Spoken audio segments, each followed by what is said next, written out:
yani specifications, vitakavyotumika katika mahitaji ya vyombo vya moto vya serikali, ili serikali iongoze kwa mfano kuhama kwenye kutumia vyombo vya moto vinavyotumia mafuta kwenda kwenye vyombo vya moto vinavyotumia nishati ya gesi.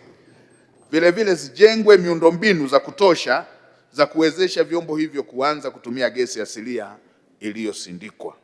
Mheshimiwa Spika, leo tunaongelea tatizo la kupanda kwa bei za mafuta kutokana na hali ya kisiasa, hali ya amani katika Mashariki ya Kati, lakini sisi tuna gesi yetu ambayo itatupa uhakika. Tukishakuwa na gesi yetu na vifaa vyetu vinatumia nishati ya gesi, maana yake hatutaathirika sana yanapotokea matatizo kama haya kwenye nchi zinazozalisha mafuta.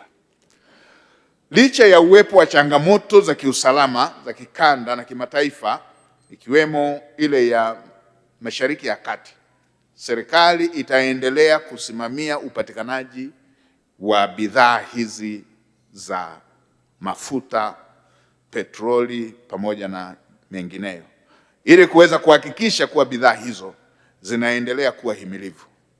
Tumeona bei zimeanza kupanda, tutakaa ndani ya serikali kuweza kuhakikisha tunakabiliana nalo vipi hilo, ili wananchi waendelee kupata mafuta kwa bei watakayoweza kumudu na kudhibiti kupanda kwa gharama za maisha.